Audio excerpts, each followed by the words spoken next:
we were born before the wind. Also younger than the sun. I'm not a very social person. I just like to make art And our bonnet boat was a one lot. as we sailed into the mystic. I was depressed and I had bad temper problems, mood swings, and I was doing a lot of drugs, and I was self-mutilating. I'd cut my arms and legs. It made me feel a lot better, disassociative, like nothing else was real. I liked the fact that I was wrecking myself. And I got put on lots and lots and lots of medication, and it didn't do anything, made it worse. And yeah, eventually I just refused to take it, and yeah, then I met Loesje. My mom was in the room. We were in her little office. She had her dog in there. At first I thought all that energy stuff was just stupid, but she did some of her body talk, and like the energy flow in the room, it felt like I was stoned. Yeah, but I wasn't. If I hadn't met Loesje, I would probably be the same as I was a couple years ago. I'd just be in a bad place like I used to be. The horse I've had since she was 6 years old. I bought her when she was 6. She's now 21. And she was a show horse and on the circuit in the States and under a lot of pressure. She was trained at a very young age. Her training started at 15 months. And she picked up a habit called cribbing, and it's a very, very dangerous thing for a horse because they can suck in, they grab onto something and they suck in wind, swallow the air, and they can develop colic, severe colic. They also wear the front of their teeth down. So when I bought her as a 6-year-old, she still had that habit and she was wearing a cribbing collar. I went to several vets and they said there was nothing that could be done other than the cribbing collar or a surgical procedure. And then 2 years ago, 2.5 actually, Loesje said, let's try energy medicine on her. And so she came and we did a session and she said, don't put the collar back on, she doesn't need it.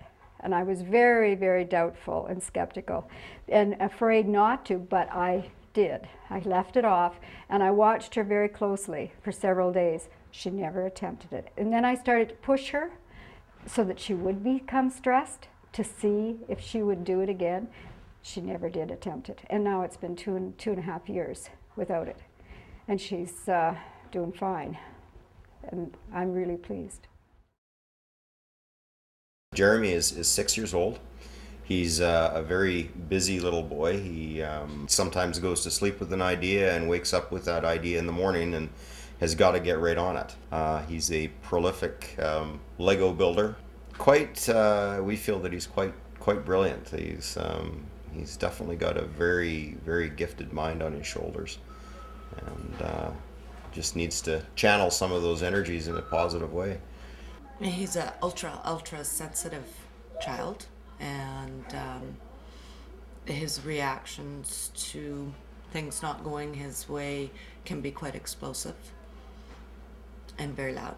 He doesn't seem to be able to keep friends for a long time because the children say they don't want to play with him because he hurts them, and it's been a little roller coaster for him emotionally that way too. We have just spent time at the pediatrician as he was diagnosed directly as ADHD. The option of putting Jeremy on some kind of medication to control his behaviors at school and that sort of thing is something that we consider to be the absolute last option of last options, and we're hoping that by exploring all other routes, Loesje included, that we're going to be able to avoid that entirely. Kind of hoping that she'll be able to awaken that emotional part of him and subside some of the extra strength in him.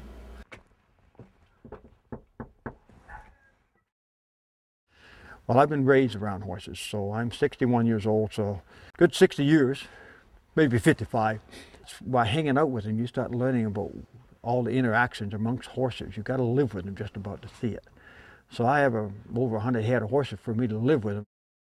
Well, I met Loesje quite a long time ago, and when I met her, I was shoeing horses as a farrier, and she kind of had different ways about she did things. She mentioned these things, and she had these neat ways with dogs. And then we got together more with horses, and she came out to a clinic here about 3 years ago, and then we really got talking about how horses communicate. And she has a knack of reading that horse in a different way. So anyways, she came out here and wanted to hang out, and she talked about a horse that I had always a problem getting through to emotionally. She just couldn't handle rubbing and whatever, and I spent hours on, like hundreds of hours, trying to overcome this horse. And it's a challenge for me, but I wanted to overcome it. And she came out, and we were sitting in my workshop and having a tea, and she looked at this picture. I was talking about Rabbit, and the horse's name's Rabbit, and the photo and the registration was sitting there. And so she did a session over this horse picture and registration like she does, and didn't say much. And then she told me that this horse had a problem with thinking she was separated from her body. And then we started talking about it, and she asked me to, when next time I went out to see her, to go out there and talk to her, and told me what to tell her, and I did. And this horse made an amazing change. I mean, she'd come up to me and lets me rub her. I don't have to catch her to rub her anymore, and she just wants to be around. So there had to be something that went on that I missed. I mean, I'd love to know it. So I'm going to get to know the Loesje better, so she can help me understand horses better. I believe more in doctors and stuff, where they give you medicine and make you better. Or, you know, you got a sore muscle and they fix you somehow there, painkillers or whatever, you know, or they do therapy on you. But this stuff where they don't touch you or do anything, you know, it's just the energy thing. Well, it's just hard to believe in. And I grew up religious, right? And my wife's growing up more spiritual, you know, like believing in not just religion, but I mean, she believes in God and stuff, but more of a spiritual thing. And I think this is closer to what maybe Loesje's doing than, you know, me believing in God. Cord's really active and overactive sometimes, so and you know, Tori believes in what Loesje does and stuff, and I said, yeah, if you want to take the kids there, I don't mind. And so I guess that's why the kids are going to go and see her and just see if she can help them in some kind of way, you know, calm them down, or maybe it's just their mind or whatever, or maybe it will calm Cord down a little bit and make them a little more handleable. I feel like something trying to push my hand back to there. Yeah, kind of like a magnet pushing. That's energy. Ow! It's weird, eh? This is fun.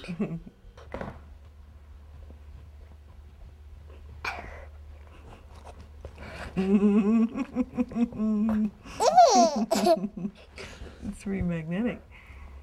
Can you see it? Does it have any colors to it? Looks like your hand is turning green. So it's green energy. Nice. Mine's turning green too. Yeah, because it has the same energy. So energy has a frequency, and the frequency has a color.